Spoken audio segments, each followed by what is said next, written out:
Allez, on va essayer de se poser un petit peu et oublier le trafic et nous laisser accueillir et cueillir par la présence de Dieu qui est là parmi nous ce soir. C'est une promesse qu'il nous a faite d'être là quand nous sommes réunis ensemble. Il est présent parmi nous et que nous puissions nous sentir à l'aise dans sa maison. C'est lui qui nous accueille et soyons les uns, les unes, les bienvenus ce soir pour notre culte du vendredi soir, c'est ça? Ah, j'ai bien capté. Et de pouvoir aussi se dire, et à travers cette parole du livre des Actes, je pense que c'est projeté, hein? Père, accorde-nous le don du Saint-Esprit, car c'est à nous qu'est destinée la promesse, ainsi qu'à toutes celles et ceux qui sont au loin, aussi nombreux, nombreuses, que tu les appelles. Et ne nous lassons pas, ne nous fatiguons jamais d'entendre la bonne nouvelle de l'Évangile. Qui que tu sois, quoi que tu sois, d'où que tu viennes, le Seigneur t'accueille. La grâce, la paix et le pardon nous sont donnés de la part de celui qui est, qui était et qui vient. Amen. Alors, dans les échanges téléphoniques, j'ai dit « je vais faire comme à la maison », c'est-à-dire comme là où je suis pasteur le reste de l'année. Hein. À Éouaille-Remouchant, vous avez les salutations de la communauté là-bas. Donc j'ai dit « je vais faire comme à la maison » et une des premières choses que je me suis permis de faire comme à la maison, c'est de m'installer ici. C'est ce que je fais à Éouaille-Remouchant.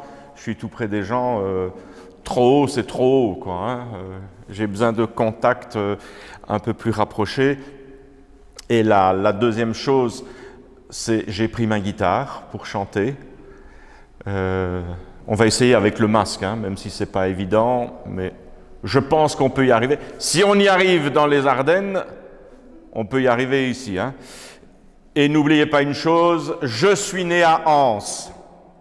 Hein, je suis ansois d'origine, hein, c'est ma commune, Anse. Je reviens un petit peu comme ça de temps en temps. Et la troisième chose que je vous propose, comme à la maison, c'est que chaque fois qu'on va chanter, on va se lever pour chanter. Pour celles et ceux qui le veulent, il n'y a aucune obligation, tout à fait, et qu'on se sente libre, en tout cas, de pouvoir adresser notre louange, notre adoration par les chants. Et j'ai déjà paumé.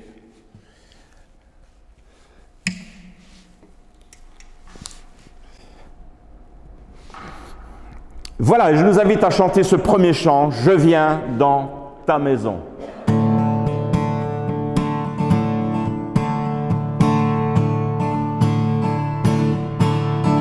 Je viens dans ta maison, je veux te rencontrer, tel que je suis m'abandonner. Alors que nous chantons, ton esprit me remplit.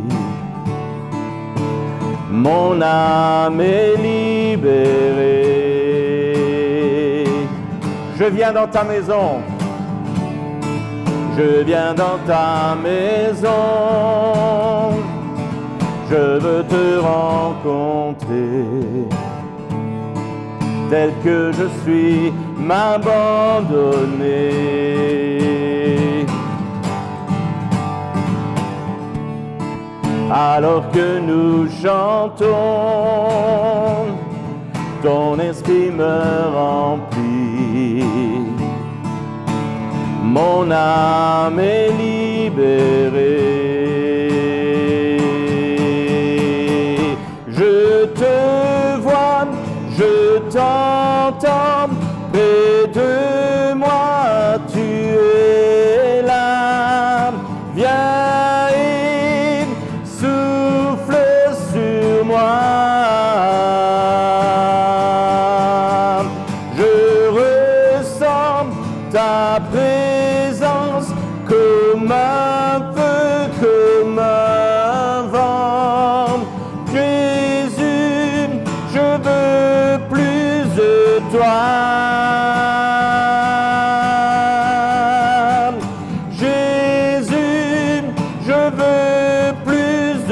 toi.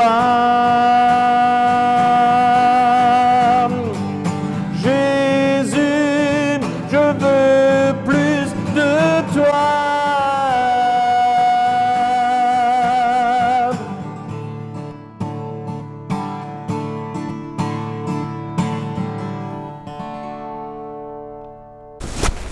Seigneur, je suis comme un arbre et j'ai besoin de racines, d'une patiente nourriture et d'une longue persévérance pour que ma vie porte des fruits.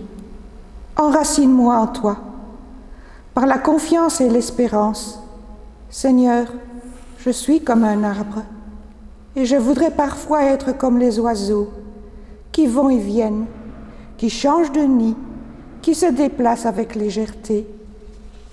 Aide-moi à accepter d'être celui que je suis, là où je suis. Seigneur, je suis comme un arbre et je trouve les hivers longs et les automnes douloureux. Je rêve seulement de printemps fleuri et de récolte. Aide-moi à accepter ma vie comme elle est, avec ses temps morts et ses temps forts. Seigneur, je suis comme un arbre, et j'ai peur des vents qui arrachent mes branches, et de la hache des bûcherons cruelle et lourde. Rassure-moi, reste avec moi quand j'ai peur et quand j'ai mal. Sans toi, je deviens sec et dur. C'est toi, Seigneur, qui m'as planté, arrosé, protégé jusqu'ici. Je te fais confiance pour aujourd'hui et pour demain. Confiance.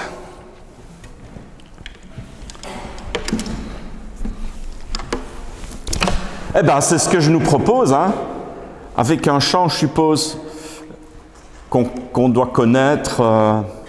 C'est difficile à choisir les chants, de se dire est-ce que tout le monde les connaît, mais je pense que celui-là, ça devrait aller. J'ai confiance en mon Seigneur, du chemin. J'ai confiance en mon Seigneur, il me tient ma main.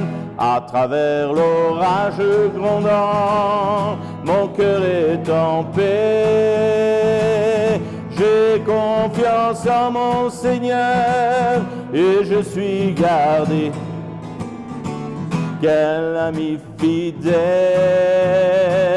le plus grand ami, en toute assurance, je m'appuie sur lui. À travers l'orage grondant, mon cœur est en paix. J'ai confiance en mon Seigneur et je suis gardé. C'est l'ami fidèle, c'est l'ami fidèle, le plus grand ami, en toute assurance, je m'appuie sur lui. À travers l'orage grondant, mon cœur est en paix. Je confiance en mon Seigneur et je suis gardé.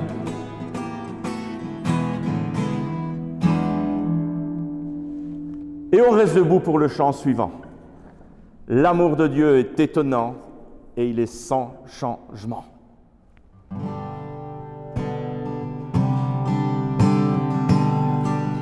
Ton amour étonnant, fidèle et sans changement. Ton amour est un roc solide sous mes pieds.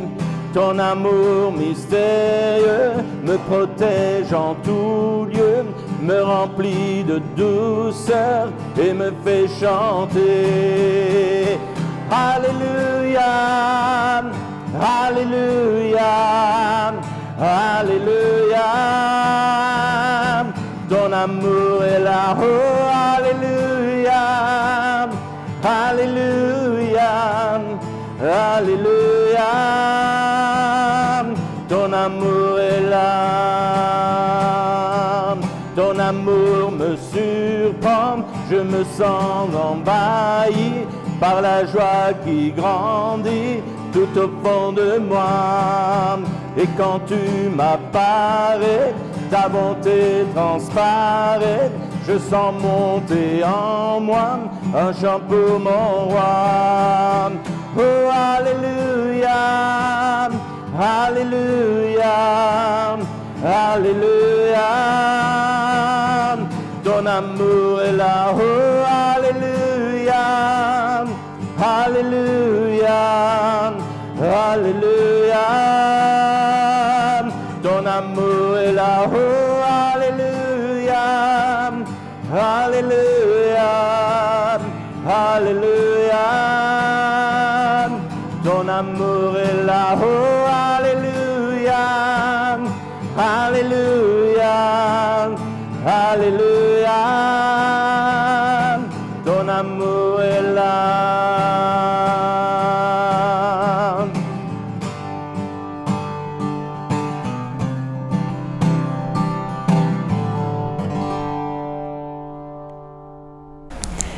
Bonsoir tout le monde.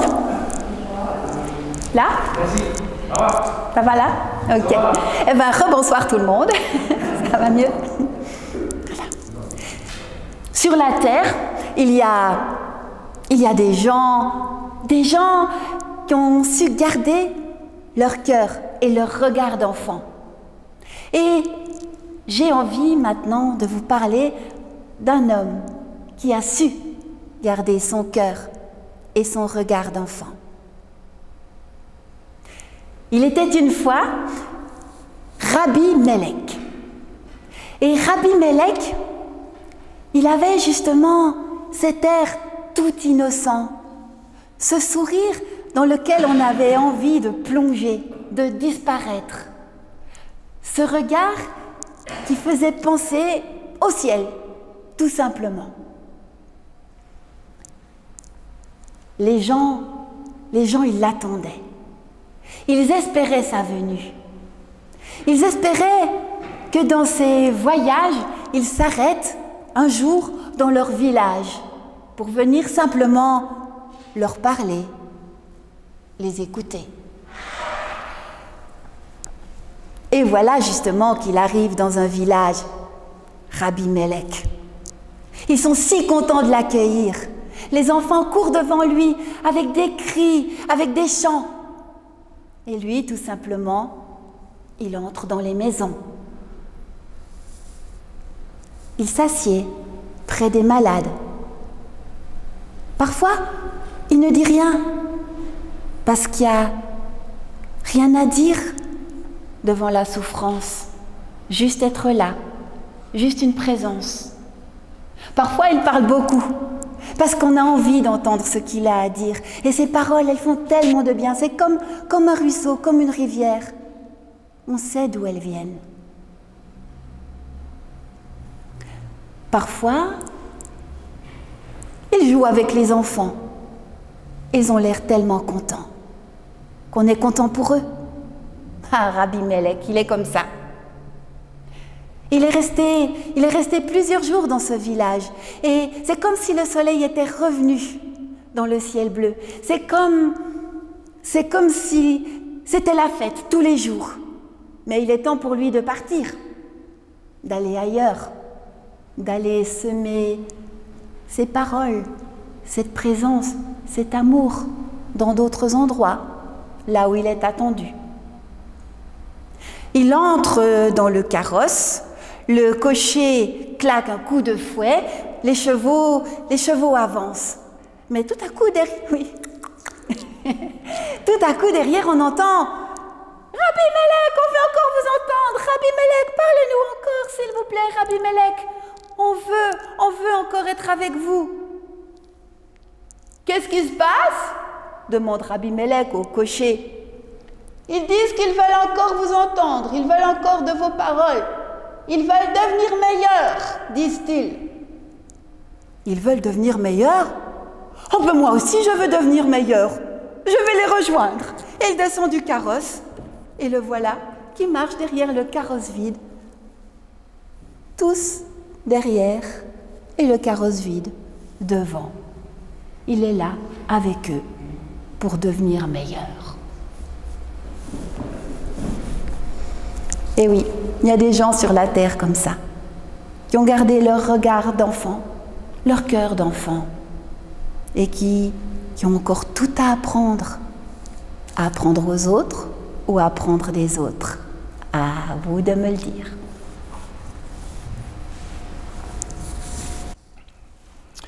Seigneur, notre Dieu, toi l'Éternel, toi le Dieu 3 fois saint, toi l'ami de tous les hommes, de toutes les femmes, nous voici devant toi pour entendre la parole que tu veux nous dire encore aujourd'hui. Une parole unique, vivante, nouvelle que tu as aujourd'hui pour chacun, chacune de nous.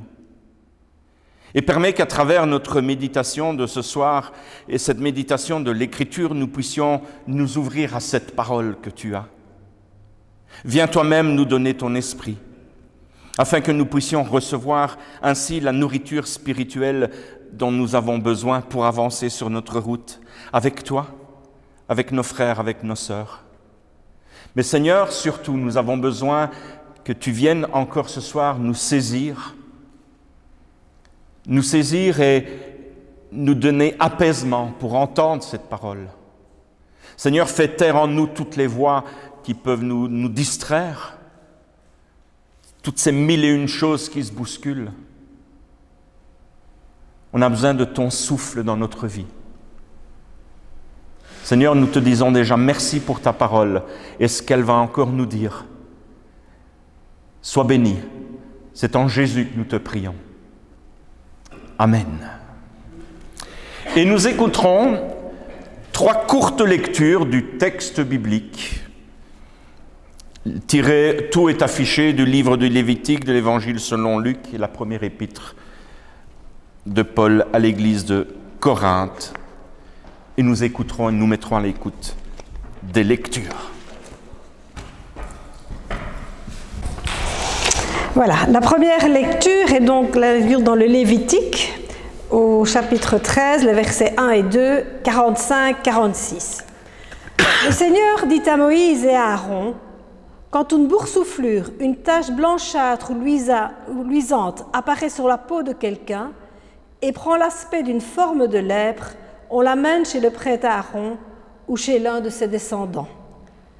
Celui qui est atteint de cette lèpre portera des vêtements déchirés. Il ne se coiffera pas et se couvrira le bas du visage. Il criera « Impur, impur ». Il est impur aussi longtemps qu'il est atteint de son mal. C'est pourquoi il aura sa demeure à l'écart des autres gens, en dehors du camp. La deuxième lecture dans Luc, chapitre 5, versets 12 à 15. Alors que Jésus se trouvait dans une ville, survint un homme couvert de lèpre. Quand il vit Jésus, il se jeta devant lui face contre terre et le pria. « Seigneur, si tu le veux, tu peux me purifier. » Jésus étendit la main, le toucha et dit « Je le veux, sois purifié. » Aussitôt la lèpre le quitta. Jésus lui donna cet ordre: « Ne dis rien à personne, mais va te montrer au prêtre et apporte l'offrande que Moïse a ordonnée pour leur montrer que tu es guéri. » Cependant, la réputation de Jésus se répandait de plus en plus. Une foule de gens se rassemblaient pour l'entendre et se faire guérir de leur maladie. Mais Jésus se retirait dans des endroits déserts où il priait. Alors, dernière lecture dans 1 Corinthiens 10, 31 jusqu'à 11, 1. « Ainsi que vous mangiez, que vous buviez ou que vous fassiez quoi que ce soit, faites tout pour la gloire de Dieu. Ne soyez un obstacle pour personne, ni pour les Juifs, ni pour ceux qui ne le sont pas, ni pour l'Église de Dieu. Comportez-vous comme moi, je m'efforce de plaire à tous en toutes choses. Je ne cherche pas mon propre bien, mais le bien d'une multitude de gens, afin qu'ils soient sauvés. Suivez mon exemple, comme je suis l'exemple du Christ. » Merci pour la lecture et je nous invite, avant d'écouter le message, à chanter ensemble un chant à l'esprit pour qu'il puisse ouvrir nos cœurs ce soir.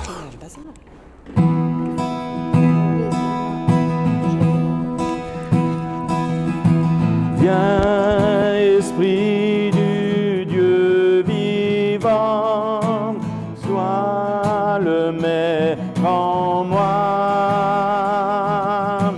Viens, Esprit du Dieu vivant, sois le maître en moi.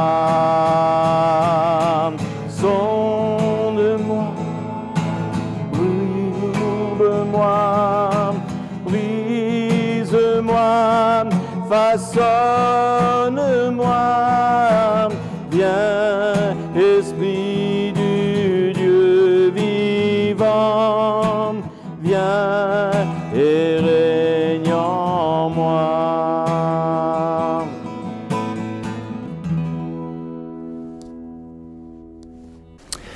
C'est toujours un défi que de venir avec un épisode du texte biblique connu. Et le défi, c'est de se dire, en tout cas pour moi, l'exercice, c'est toujours le même. Quand vous avez lu ou entendu le texte, c'est broum, plein d'images qui viennent en tête, plein de prédications, des années ou peut-être déjà depuis l'école du dimanche ou les ateliers du dimanche, ça dépend où on est. Donc il y a tout ça et l'exercice pour moi, c'est de se dire, tiens, on va essayer un peu de sortir de ce qu'on connaît déjà. Mais je ne sais pas ce que vous connaissez en fait. Et la première chose que j'aimerais qu'on puisse sortir, c'est des titres que l'on a dans nos Bibles. Le récit qui a été lu dans l'Évangile selon Luc a un titre qui est « Jésus guérit un lépreux ». C'est comme ça.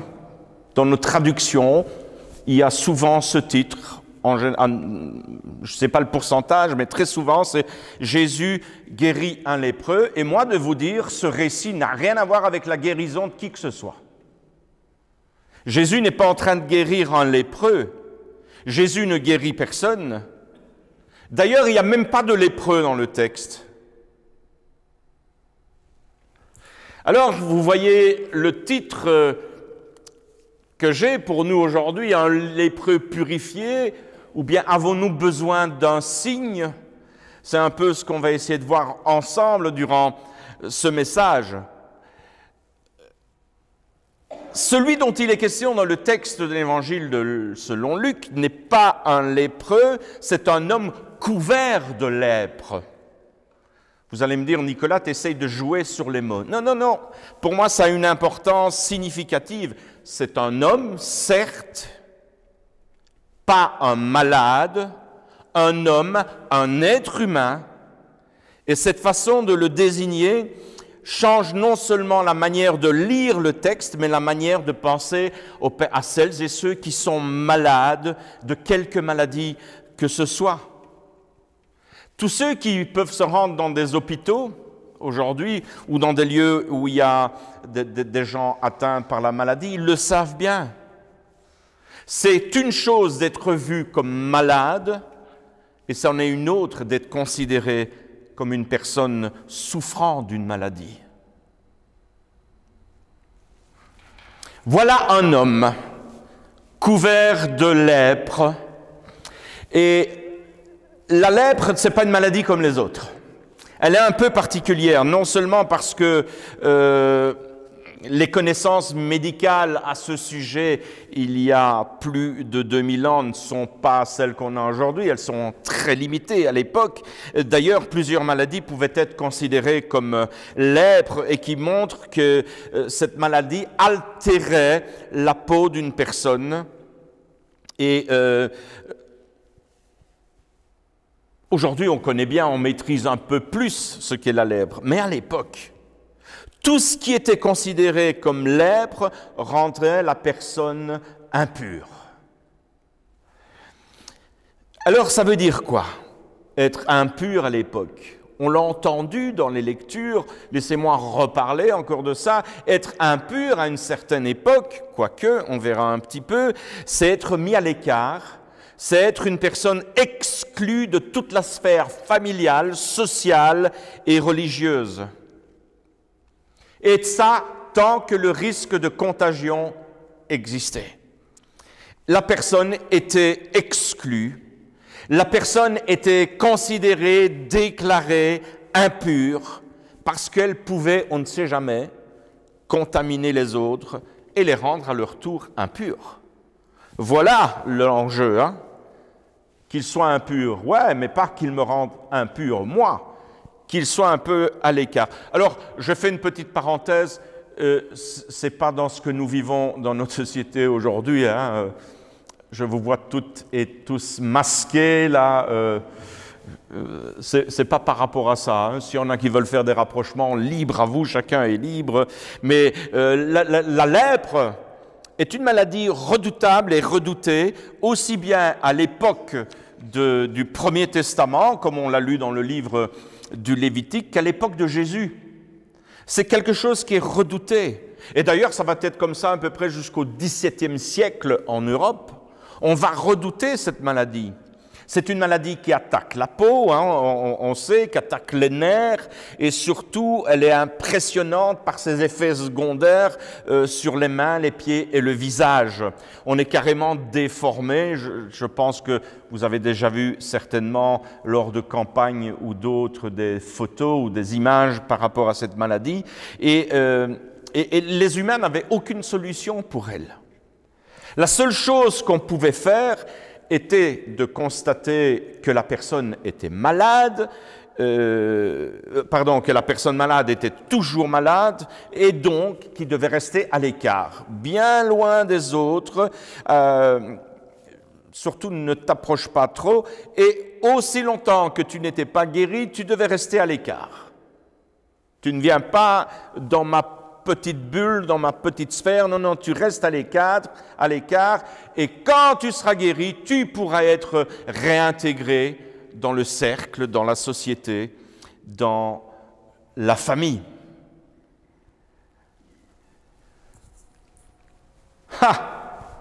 Vous allez me dire, ouais. J'ai imaginé, allez, j'ai fait un rapprochement avec aujourd'hui, hein. J'ai imaginé un peu le scénario suivant, puisqu'à l'époque c'était comme ça. Celui qui était atteint d'une maladie de peau devait crier « Impur, impur !» Je me suis imaginé ça aujourd'hui. Celui qui serait atteint de la Covid en train de crier « Impur, impur !» Mais je ne sais pas où on serait, hein. Ou quand on est... Hein, voilà. Mais il devait le crier haut et fort et on devait l'entendre. C'est lui qui devait signaler qu'il était impur. Encore et encore. Ah, le pauvre lépreux. Ah, ce pauvre gars atteint de la maladie. Non seulement il est malade, mais encore il est exclu. Exclu de la société, exclu de toute vie, de tout contact social avec les autres. Vous savez, cette situation, moi je la compare souvent à la mort. Si tu ne peux plus avoir des contacts avec d'autres, si tu dois vivre reclus, mais autant mourir. C'est comme si tu étais mort. Et dans la tradition juive de l'Antiquité, on craignait tellement cette maladie qu'on ne pouvait même pas prononcer son nom. C'est assez intéressant de voir ainsi.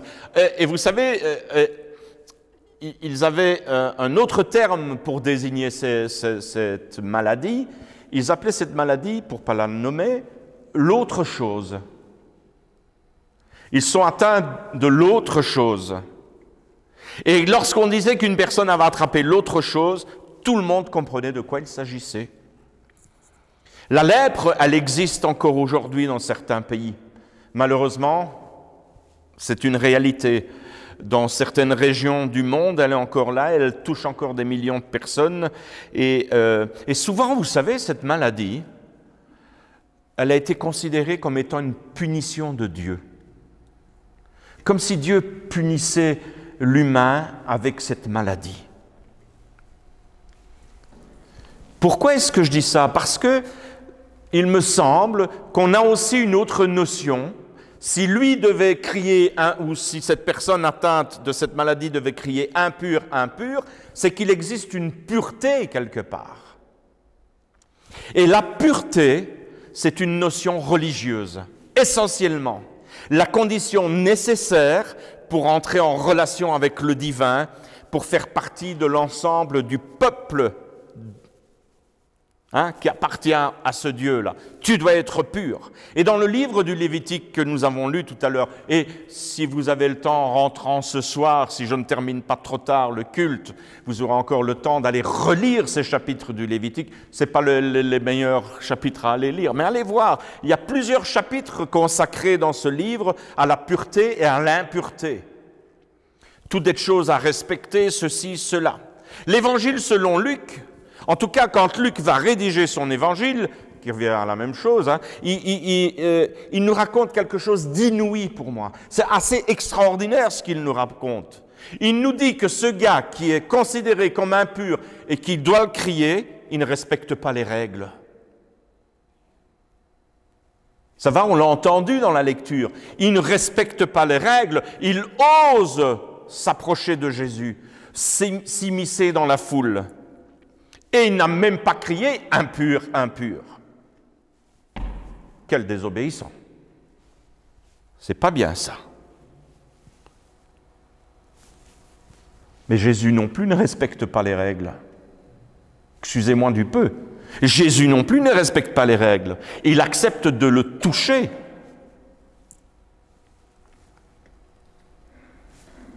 C'est pas bien vu ça, hein?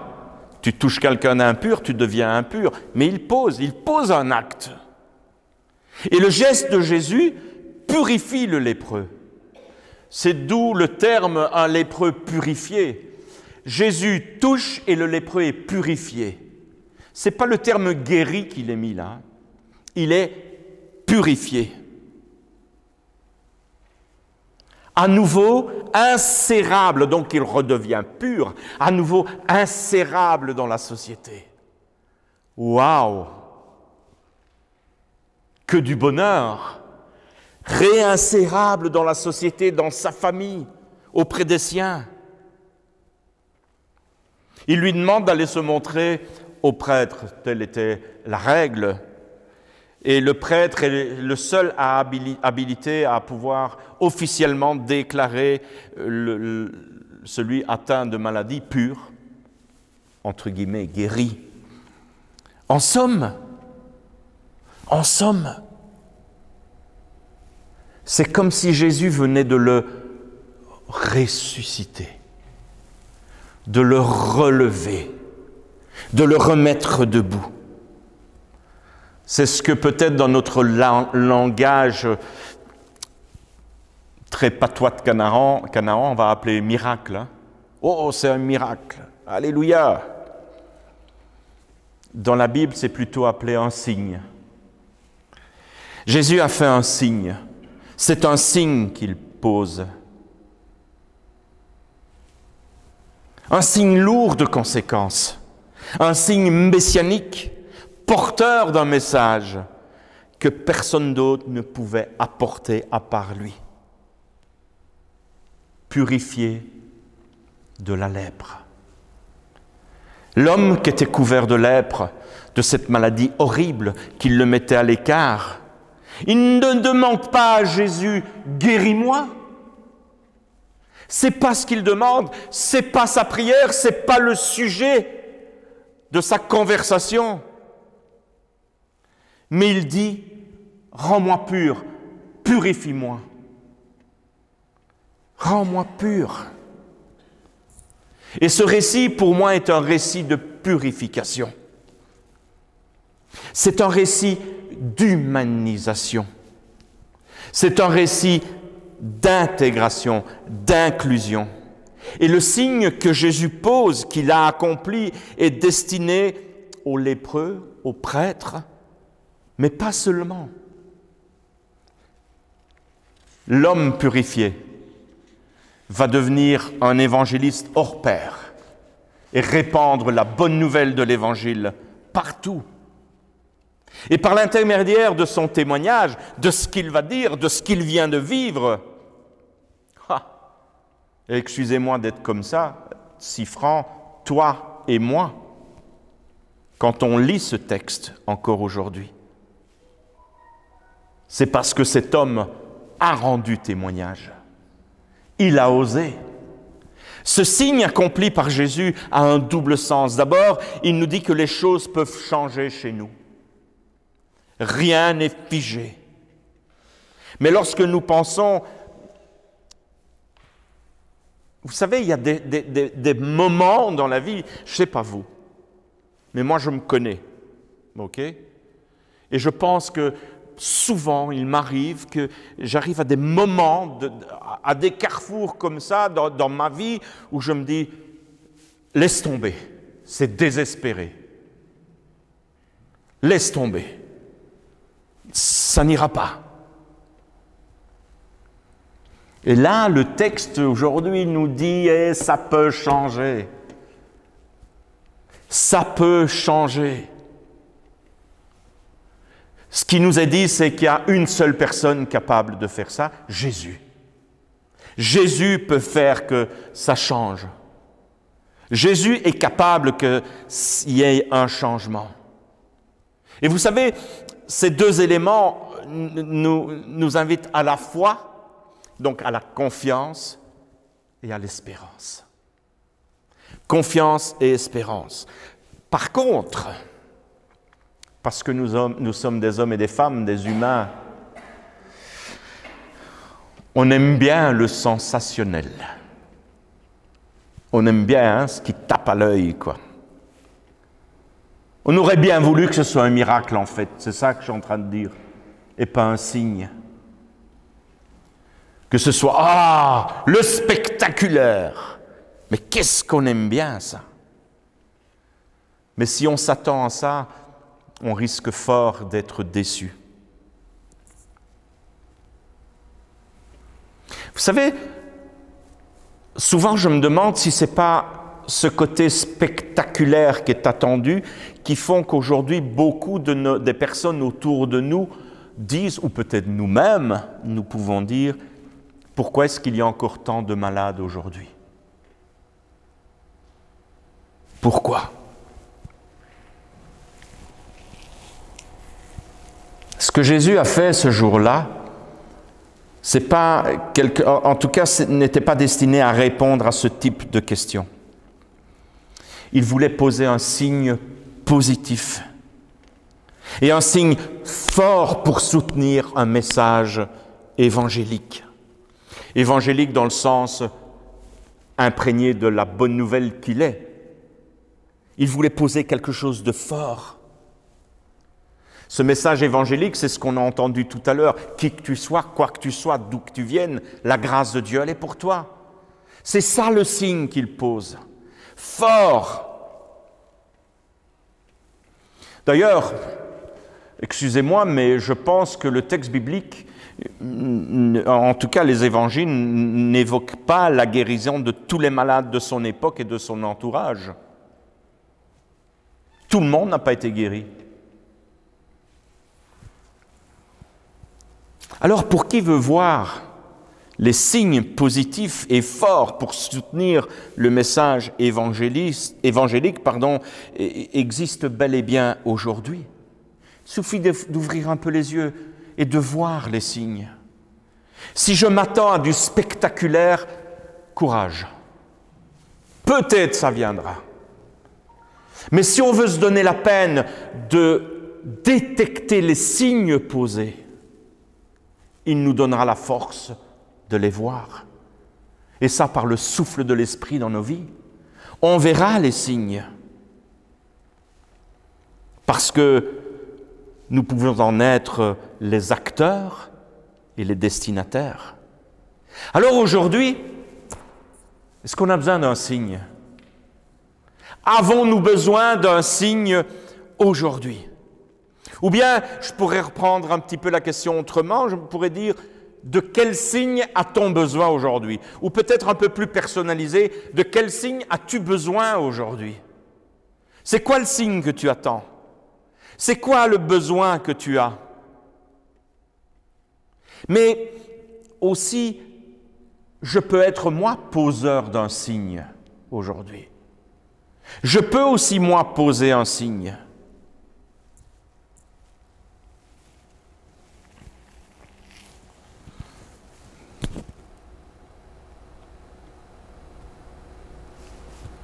Et ce n'est pas forcément la guérison de la lèpre. Parce que cette maladie, en fait, elle n'existe même plus dans nos régions. Elle a été évacuée il y a fort longtemps. Mais remettons à Dieu et combattons ce qui nous plonge ou plonge l'autre dans la mort. Ça, oui, waouh! Ça, je peux être un signe. Montrer que la vie est plus forte que la mort.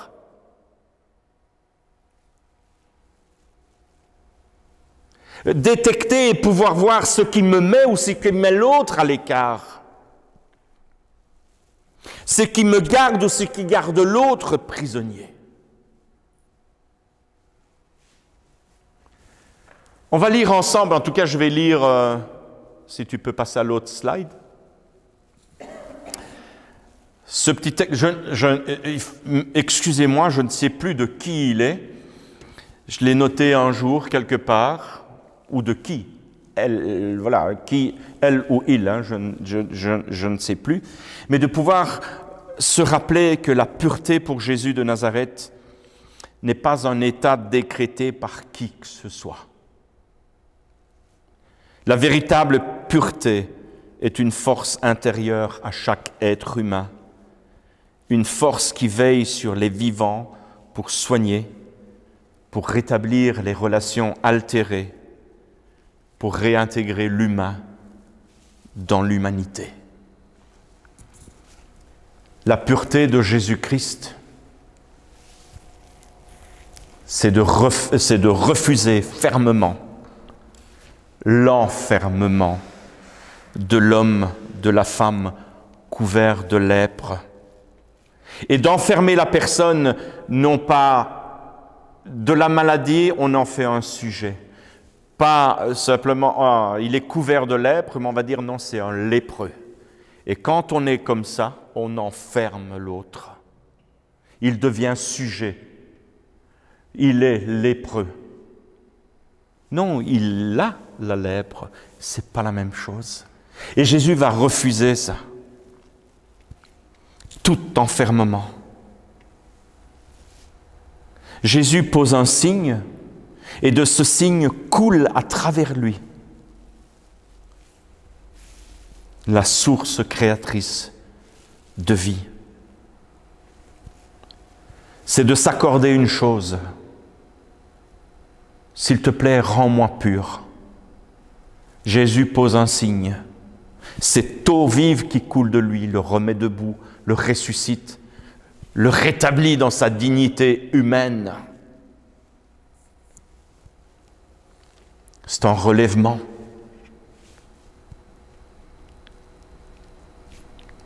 Amis, frères et sœurs, puissions-nous aussi entendre ce soir ce message. C'est cette force qui veille, qui restaure, qui réintègre. Le texte nous apprend ceci. L'homme demande d'être purifié. Aussitôt la lèpre le quitte. Elle s'en va de lui, comme une couverture, un poids, un joug qui tombe. Vous et moi, on peut être acteurs, actrices d'un changement, d'une amélioration dans la vie réelle. Et Jésus nous donne le courage et la confiance d'essayer de faire du bien aux autres. Il faut commencer par soi-même. Se faire du bien aux autres. C'est là un signe pour soutenir notre foi et celle des autres. Alors soyons également, frères et sœurs, amis, des acteurs, des actrices de la paix sociale. Qu'on ait la franchise et l'audace de dépasser les barrières. Toutes ces barrières qu'on est capable d'ériger en tant que... Oh là là, je ne vais pas en citer parce qu'il y en a tellement, mais on peut se questionner et de dire, tiens, quelle est la barrière que j'élève? de toutes ces barrières qui sont là.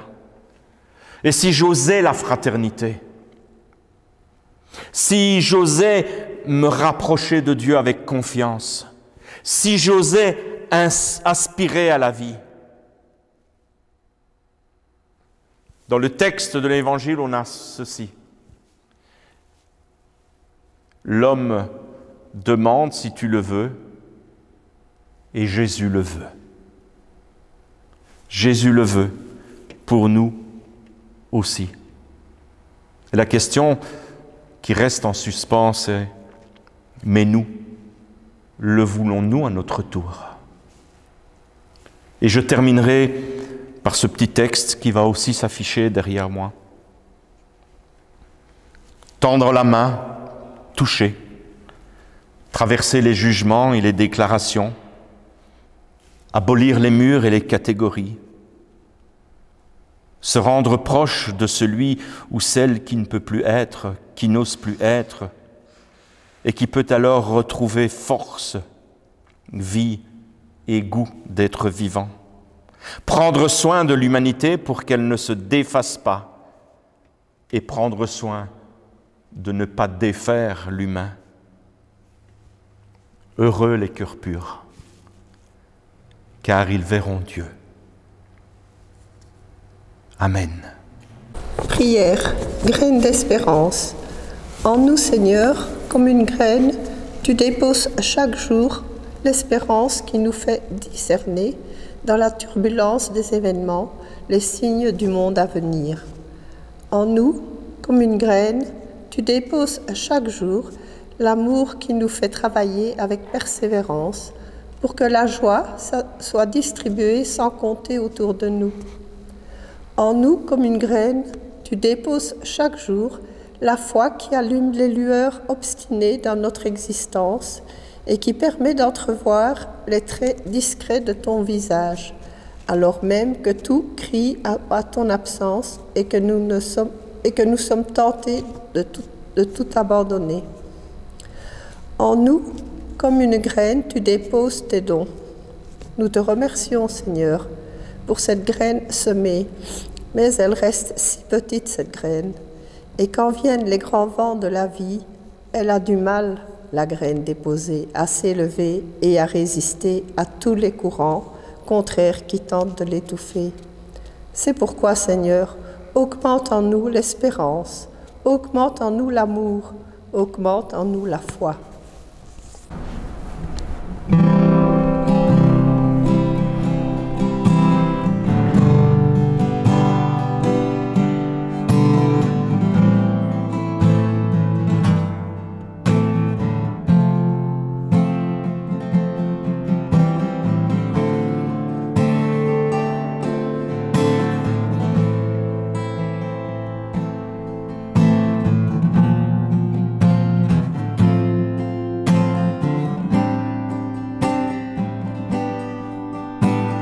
Saint de notre Dieu, de l'infini des cieux, descend de ton saint lieu sur nous. Le flot de ton amour, que tant de paix entoure, de bienveillance et de grâce envers nous. Et là pour t'adorer, nos cœurs émerveillés reçoivent en sa bonté la joie de vivre en ton alliance au puits de sa présence, des sources inépuisables de sa voix. Viens nous combler de toi, viens couronner de foi notre espérance,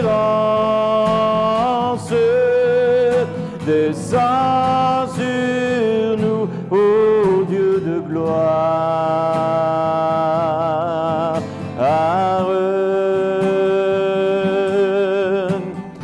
partager ta vie, qu'au chant de ton esprit, nos cœurs répandent aussi ton nom.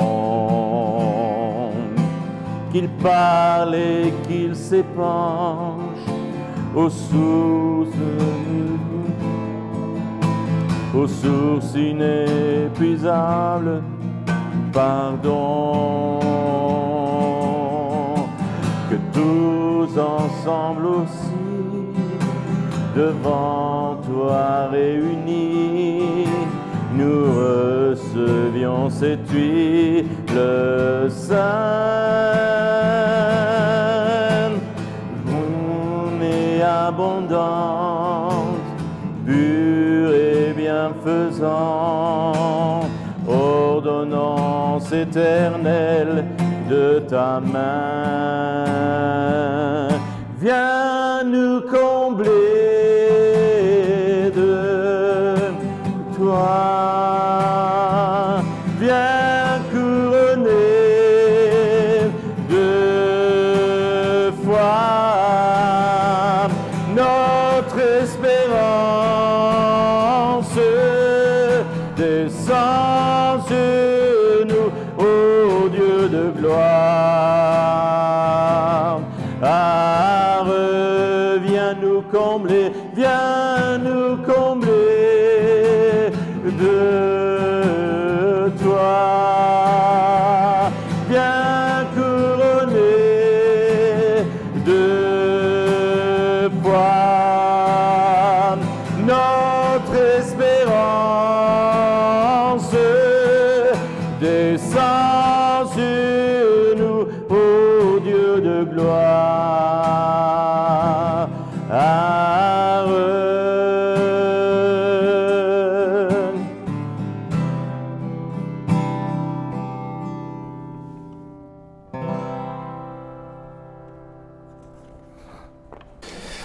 C'est le temps de l'offrande. Alors on ne va pas passer avec un panier, je crois qu'il y a une boîte qui est là, où il y a un numéro de compte, je suppose que vous avez toutes et tous. Il faut vivre avec son temps, hein. Maintenant ça se fait comme ça, hein, de soutenir la communauté, mais de se rappeler en tout cas par nos offrandes, ce qu'on est appelé à faire, c'est un signe de notre foi en Jésus le Christ, qui pour nous s'est fait pauvre, de riche qu'il était, afin de nous enrichir. Et je nous invite à prier pour cette offrande, qu'elle soit faite de manière numérique ou concrète à la sortie, mais prions. Seigneur notre Dieu, accepte cette offrande que nous te présentons comme un signe d'adoration, de consécration et d'amour. C'est de toi et pour toi que sont toutes choses. À toi la gloire, maintenant et toujours. Amen. Ce texte d'envoi et de bénédiction, c'est « Écoute ». Souviens-toi qu'il est écrit « Va avec la force que tu as ». D'ailleurs, tu n'as que la force que tu as, mais va quand même. Cette force t'est donnée par celui qui met en mouvement le soleil et les autres étoiles. Elle doit te suffire, elle te suffira. Il te faut apprendre à être pauvre et à marcher avec peu. Il te faut croire avec peu de foi, espérer avec peu d'espérance et aimer avec peu d'amour. Prépare ta journée de demain comme si c'était la dernière que tu aies à vivre sous ce soleil. Alors, elle sera peut-être la première d'une nouvelle vie. Pose ta pierre. Dieu construira la maison. Sème ta graine. Dieu la fera pousser. Pense le blessé. Dieu le guérira. Que la grâce et la paix du Seigneur, Jésus le Christ, soient avec nous tous, maintenant et pour toujours. Amen. Ça va, vous êtes d'accord de chanter ? De toute façon, il n'y a pas le choix, je l'ai prévu.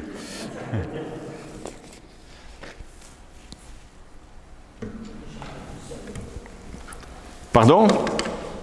Chanter tout seul ? En fait, je me rends compte que j'ai qu'un couplet sur ma feuille. Donc je vous écouterai pour le deuxième couplet.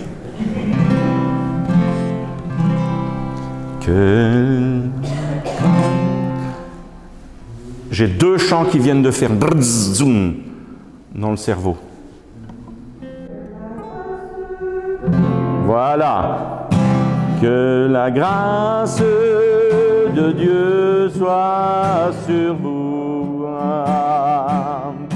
pour t'aider à marcher dans ses voies. Reçois tout son pardon et sa bénédiction. Va en paix dans la joie, dans l'amour. Que le Maître te garde toujours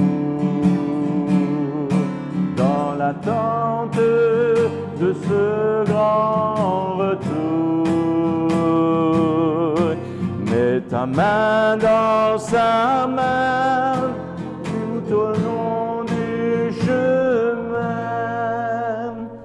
Va en paix dans la joie, dans l'amour.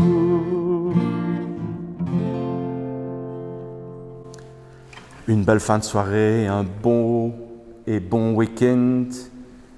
Belle semaine. Il y a des enseignants dans la salle, oh, j'en connais au moins quelques-uns. Bonne semaine de vacances. Profitez bien des enfants ou des petits-enfants s'ils viennent cette semaine.